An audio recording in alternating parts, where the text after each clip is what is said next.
सुप्रभात विद्यार्थियों। मैं अमित कुमार सिंगल, टीजीटी हिंदी, केंद्रीय विद्यालय दिरांग।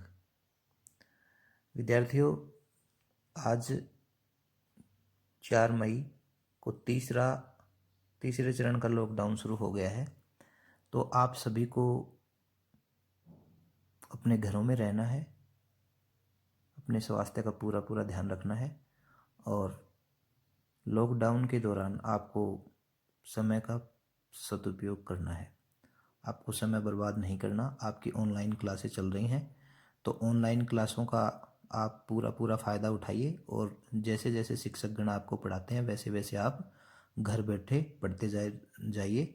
आपकी हर सब्जेक्ट की, हर विषय की कक्षाएं चल रही हैं, कंटेंट भेजे जा रहे हैं, वीडियो भेजे जा रहे हैं और आपके लिए जो उपयोगी सामग्री है वो भेजी जा रही है। तो आशा है कि आप सभी विद्यार्थी इस बात को अमल में लाएंगे, क्योंकि आपकी बोर्ड की क्लास है, अब की बार बोर्ड है आपकी क्लास में। तो आप समय का सदुपयोग करें और शिक्षकों द्वारा बताए गए दिशा निर्देशों का अनुपालन करें। आज हम कक्षा 10 में क्षितिज भाग 2 में पद्य भाग है, उसमें दूसरा पाठ पढ़ेंगे तुलसीदास। राम लक्ष्मण परशुराम संवाद है जो तुलसीदास ने लिखा है और रामचरितमानस से लिया गया है ये। तो इससे पहले के वीडियो में हमने समास पढ़ा था और इससे पिछला पाठ है सूरदास के पद, वो पढ़े थे हमने। और आज हम ये पाठ पढ़ेंगे। तो सबसे पहले जो तुलसीदास हैं वो एक लोक चेतना के कवि हैं तुलसीदास। तो स्वांत सुखाए के लिए उन्होंने लिखा है। तो सबसे पहले हम इनका जीवन परिचय और 2 पद पढ़ेंगे। पाठ थोड़ा बड़ा है, तो सबसे पहले हम तुलसीदास के जीवन परिचय के बारे में पढ़ेंगे, क्योंकि तुलसीदास और सूरदास के बारे में कहा गया है कि सूर सूर तुलसी शशि उड़गन केशवदास, अब के कवि खद्योत सम जहाँ तहाँ करे प्रकाश। तो सूरदास को और तुलसीदास को हमारे आसमान के सूर्य और चांद कहा गया है। तो हम इनके बारे में पढ़ेंगे जीवन परिचय में। तुलसीदास का जन्म 1532 में राजापुर गांव है, बांदा जिला है, वहाँ हुआ था, उत्तर प्रदेश में। और कुछ विद्वान ये मानते हैं कि सोरो एटा जिले में हुआ है। यानी विद्वान इसमें एक मत नहीं है। कुछ विद्वान राजापुर गांव मानते हैं और कुछ विद्वान सोरो गांव एटा जिला में मानते हैं। और इनकी मृत्यु काशी में हुई थी। राम भक्ति करते हुए अपने रचनाएं करते थे, ईश्वर के भजन गाते थे, ईश्वर की भक्ति करते थे और वहीं इनका देहांत हुआ था। इनकी माता का नाम हुलसी था और पिता आत्माराम दुबे थे। नर्तिये नागतिये यह चाहती सबको, गोद लिए हुलसी फिरे। किसको गोद लिए? तुलसीदास को। गोद लिए हुलसी फिरे तुलसी सो सुत होए। सब माताएं ये चाहती हैं कि हमारे भी तुलसीदास जैसा पुत्र हो। गुरु इसके कौन से? नर हरिदास थे। ये जो तुलसीदास हैं वो बचपन में बहुत शरारती थे और इनका सर फोड़ दिया था आत्माराम, इनका नर हरिदास का, और अंत में इनको शिष्य बनाया था तुलसीदास को। और वाराणसी में इनका विवाह हुआ था रत्नावली से। और तुलसीदास का जन्म एक अशुभ नक्षत्र में हुआ था, तो इनके माता पिता ने इन्हें त्याग दिया था और इनका पालन पोषण एक धाय माँ ने किया था। और शेष सनातन से इन्होंने वेदों, पुराणों एवं धार्मिक ग्रंथों की शिक्षा प्राप्त की थी। और ये जो रत्नावली है वो बहुत अत्यंत सुंदर और विदुषी थी। विद्वान का उल्टा विपरीत शब्द होता है विदुषी। विद्वान पुरुषों को कहा जाता है और विदुषी स्त्रियों को कहा जाता है। तो रत्नावली क्या थी? विदुषी थी। एक बार तुलसीदास की पत्नी मायके चली गई, अपने पीहर चली गई। तुलसीदास भी ससुराल जा धमके। कैसे धमके कि ये जब रत्नावली अपने पीहर चली गई तो तुलसीदास को रत्नावली की बहुत याद आई और वो रात को ही उनसे मिलने के लिए निकल पड़े। गहरी अंधेरी घनघोर रात थी और बरसात हो रही थी और नदी बीच में पड़ रही थी, तो वो नदी में उन्होंने छलांग लगा दी और उन्होंने सोचा कि एक पेड़ का वो तना बह रहा है तो उस पर छलांग लगा दी, उस पर बैठ के नदी पार की। जब पता चला तो पेड़ नहीं था, एक लाश बह रही थी, एक मनुष्य की लाश बह रही थी। जब उन अपने ससुराल पूछे और रात को जब सब दरवाजे बंद थे तो वो सांप वहाँ लटके हुए थे, तो उनको सांपों को रेशम का रस्सा समझ के वो चढ़ गए और जब एकाएक रत्नावली से मिले तो पति का आना पत्नी को बुरा लगा। किनको? रत्नावली को बहुत बुरा लगा और वह बोली, लाज न आवत आपको दौरे आहूं साथ, दिख दिख ऐसे प्रेम को कहा कहूँ मनात, कि हे नाथ आपको लज्जा नहीं आती, आपको शर्म नहीं आती, आप यहाँ मेरे साथ दौड़े आए हैं, यहाँ दौड़े आए हैं मिलने के लिए। दिख दिख ऐसे प्रेम को, छी छी, मैं ऐसे प्रेम को क्या कहूँ मैं नाथ, कि हे स्वामी अब मैं आपको क्या कहूँ। अस्थि चरम में देह मम तामे ऐसी प्रीति, यानी मेरे अस्थि यानी हड्डियों का और चरम चमड़ी का शरीर है। देह देह यानी शरीर, मम मेरा, यानी मेरा शरीर कैसा है?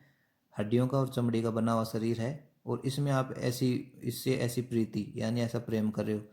अगर ऐसा प्रेम श्री राम में होता तो न भूति, तो ये संसार भुलाया नहीं जा सकता था, भवसागर से आप पार हो जाते, आपको श्री राम मिल जाते। यानी जितना प्रेम मेरे में दिखा रहे हैं इतना प्रेम आप प्रभु श्री राम में भी दिखाते ना, तो श्री राम आपको साक्षात दर्शन दे देते हैं।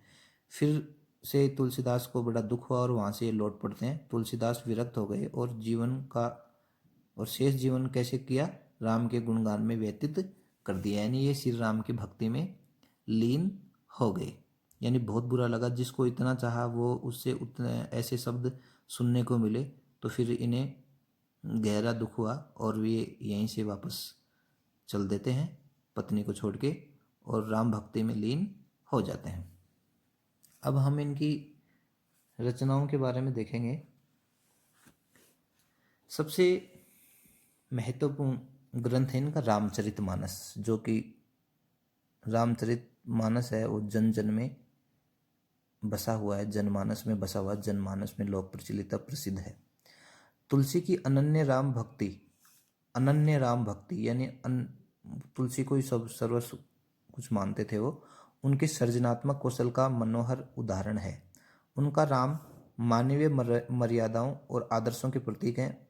उनके राम मानवीय मर्यादाओं और आदर्शों के प्रतीक है, जिसके माध्यम से तुलसी ने नीति स्नेहशील विनय त्याग जैसे उदात्त आदर्शों को प्रतिष्ठित किया है। राम में बहुत सारे उदात्त दृष्टिकोण दिखाया गया है। पुरुषोत्तम राम दिखाया, पुरुषों में उत्तम दिखाया, उसमें सारे गुणशील नीति धैर्य विनय त्याग सब आदि गुण दिखाए गए। किसमें? राम में। रामचरितमानस उत्तरी भारत की जनता के बीच बहुत लोकप्रिय, यानी नॉर्थ इंडिया में, उत्तरी भारत में रामचरितमानस है वो बहुत प्रसिद्ध है। इसकी हम अपने घर में रामचरितमानस का पाठ भी कराते हैं, सुंदरकांड करवाते हैं। और रामचरितमानस है वो 1574 में ये पूरा हुआ था लिख के। इसके रामचरितमानस के अलावा कवितावली है जो ब्रज भाषा में है, कवितावली है, गीतावली, दोहावली, कृष्ण गीतावली, विनय पत्रिका, जानकी मंगल, पार्वती मंगल, रामलला नचु, हनुमान बाहुक, ये आदि इनकी प्रसिद्ध रचनाएं हैं। तो ये कवितावली और ये जो विनय पत्रिका है वो किस भाषा में है? ब्रज भाषा में है और ये गेय पदों में है। एक तुलसीदास की भाषा है वो संस्कृतनिष्ठ अवधि है, संस्कृत निष्ठ अवधि भाषा है। कैसी है? कैसी भाषा है? अवधि, संस्कृत निष्ठ अवधि भाषा है। और बाकी ठेठ ठेठ कौन सी भाषा है? अवधि किसकी? तुलसीदास की। और ठेठ अवधि किसकी है? जायसी की है, ये माना गया है। तो यह अंश कहाँ से लिया गया है? रामचरितमानस के बालकांड से लिया गया है। बा ए की सु ले ए।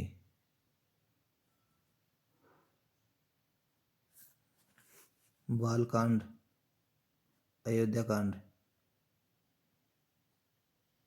सुंदरकांड, किष्किंधा कांड,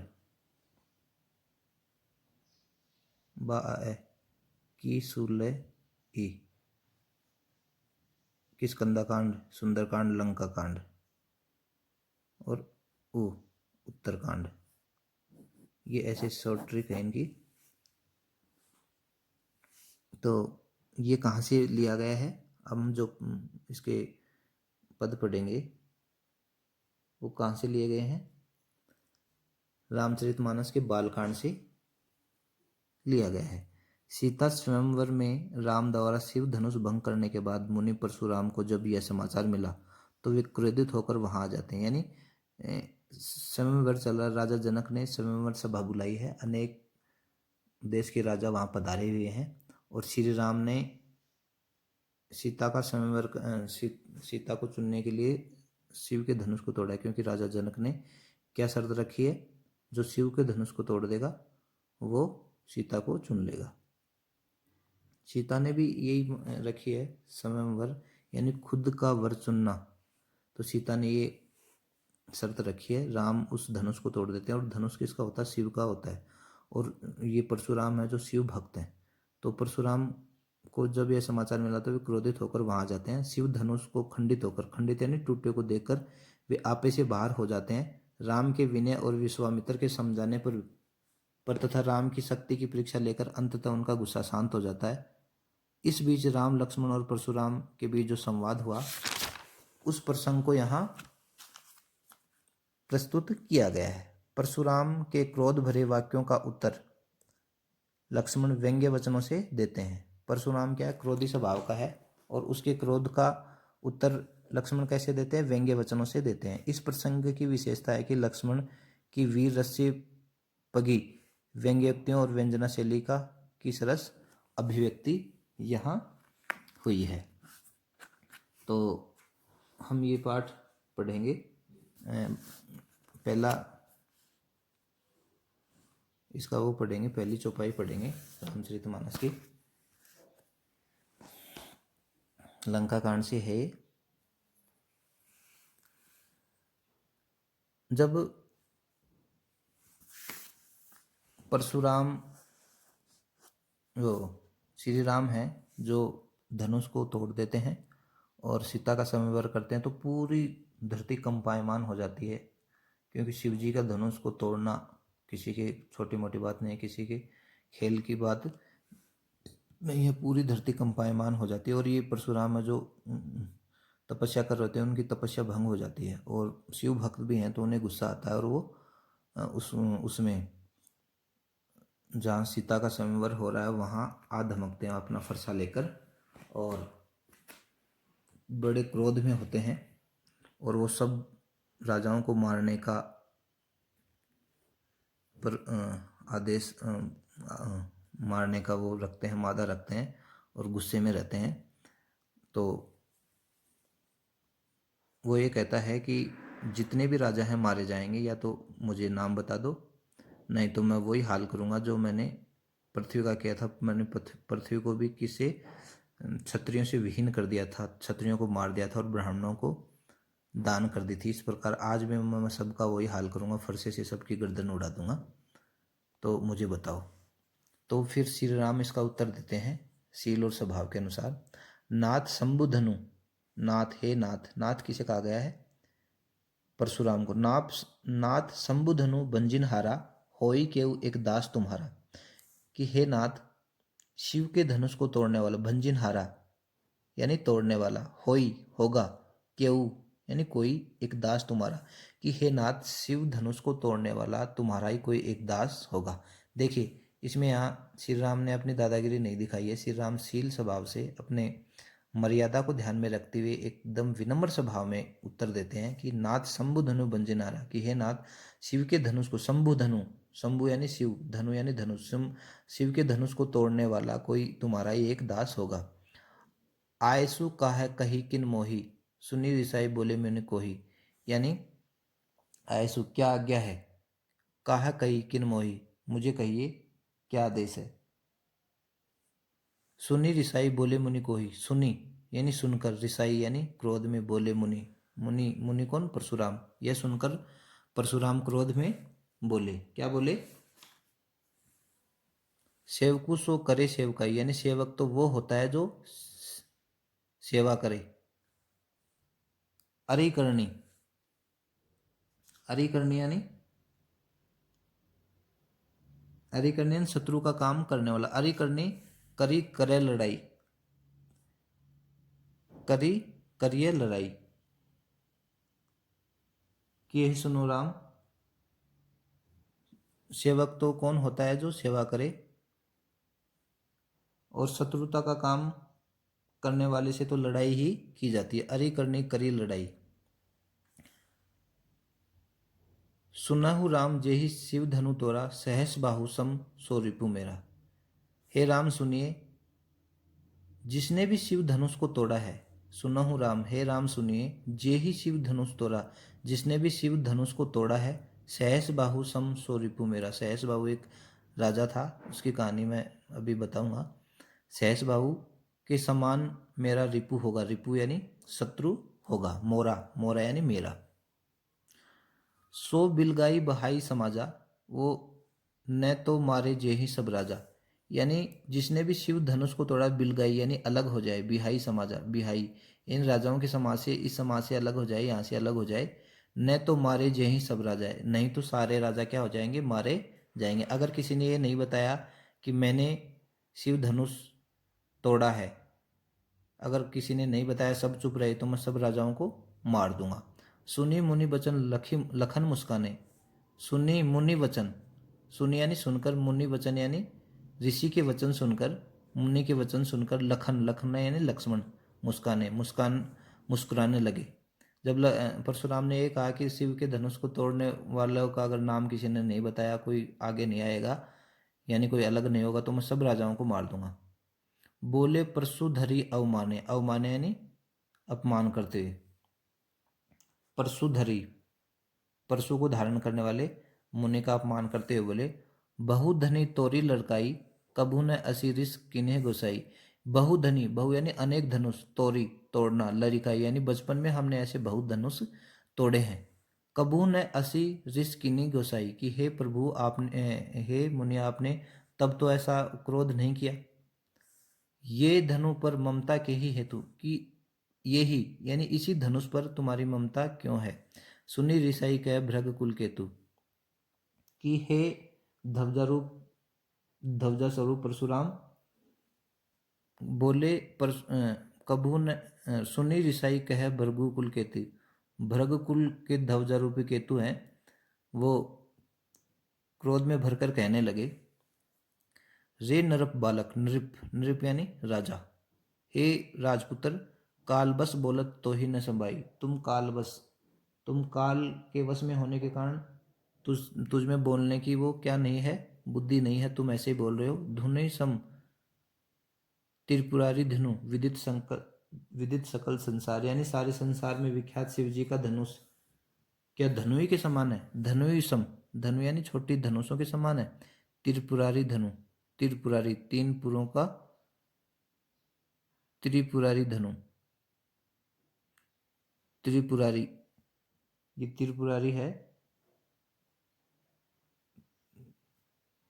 का धनुष है, इसको तो पूरा संसार जानता है, तुम्हें ये ऐसा छोटा मोटा धनुष लगता है। तो इस प्रकार आगे लखन का हंसी हमरे जाना, सुनो देव सब धनु समाना। लक्ष्मण हंसते हुए, लक्ष्मण ने जवाब दिया, लखन कही हंसे हमरे जाना। लक्ष्मण ने हंसकर कहा कि हे देव, हमने तो सभी धनुषों को समान रूप से सुन रखा है, देख रखा है। का छति लाबू जनु धनु तोरे, देखा राम नयन के भोरे। यानी इस का क्षति, क्षति यानी हानि, लाभू जोन धनु तोरे, यानी इस धनुष के टूट जाने से तुम्हें क्या लाभ हानि, क्या हानि हो गई। इसने तो, राम ने तो सिर्फ देखा ही, धोखे से देखा ही था और यह टूट गया। छुवत टूट रघुपति ने दोषु, इसमें श्री राम का दोष नहीं है, इसको तो छूके ही देखा था। मुनि बिन काज करियु ने कतरोसु, कि हे मुनि, बिन काज, बिना कारण के, करियु कतरोसु, कतरोसु यानी बिना मतलब आप गुस्सा मत करिए, गुस्सा मत होइए। बोले चितु परसु की ओरा, रे सठ सुने स्वभाव न मेरा। बोले चिते परसु की ओरा, परशुराम क्या है, परशुराम अपने फरसे की तरफ देखकर बोले, बोले चितु परसु की ओरा, परसु की ओर देखकर बोले, रे सठ यानी हे मूर्ख, सुने स्वभाव न मेरा, मेरा आपने अभी स्वभाव नहीं सुना है। बालकु बोली बधो नहीं तो ही, केवल मुनि जड़ जाने ही मोई। मैं तुम्हें बालक समझकर क्या नहीं कर रहा हूं, तुम्हारा वध नहीं कर रहा हूं। अरे मूर्ख, तू मुझे निरा मुनि ही समझ रहा है, केवल मुनि जड़ जाने ही मोई, यानी तू मुझे केवल मुनि ही जान रहा है, जबकि मैं ऐसा नहीं हूं, मैं बहुत ताकतवर हूं। बाल ब्रह्मचारी अति को ही, विश्व विदित क्षत्रिय कुलद्रोही, कि मैं बाल ब्रह्मचारी और अत्यंत क्रोधी हूँ। बाल ब्रह्मचारी अति कोही यानी क्रोधित, विश्व विदित क्षत्रिय कुलद्रोही, पूरा विश्व जानता है, विश्व विदित यानी पूरा विश्व जाना, क्षत्रिय कुलद्रोही, मैं क्षत्रियों को नाश करने वाला हूँ, ये बात पूरा संसार जानता है। भुजबल भूमि भूप बिनु कीनु, मैंने अपनी भुजाओं के बल पर, भूप यानी राजाओं, बिनु कीनी, मैंने अपने भुजाओं के बल से, अपनी ताकत से पूरी इस भूमि को राजाओं से विहीन कर दिया था। विपुल बार महीन देव दिनी, विपुल बार यानी अनेक बार, महीन देव महिदेवन है यानी ब्राह्मणों को दिनी, यानी मैंने इस पृथ्वी को कई बार राजाओं से विहीन कर दिया, और वो किसको दान कर दी, ब्राह्मणों को। सहस बाहुज भुज छह दिन हारा, परसु बिलोकु महिप कुमारा, मैंने अपनी भुजाओं के बल से, हाँ, कि हे राजकुमार, सहस्त्र भाव की भुजाओं को काटने वाले मेरे इस फरसे की ओर देख ले, देख। सहस बाहु छह दिन हारा, सहस बाहुज, सहस बाहु ये एक राजा हुआ सहस्त्र बाहु, तो छह दिन हारा, उसको छेद दिया था, छह दिन हारा यानी काटने वाला। परसु बिलोकु महिप कुमार, हे राजकुमार, तुम पहले मेरे बिलोकु यानी देखना, परसु मेरे इस फरसे को देख लो। मात पितु जनि सोच बस करिए महिष किशोर, कि तुम माता पिता को, अपने माता पिता को सोच के वश में मत करो। गर्भन के अबरक, अबरक यानी, अबरक क्या होता है, बच्चा।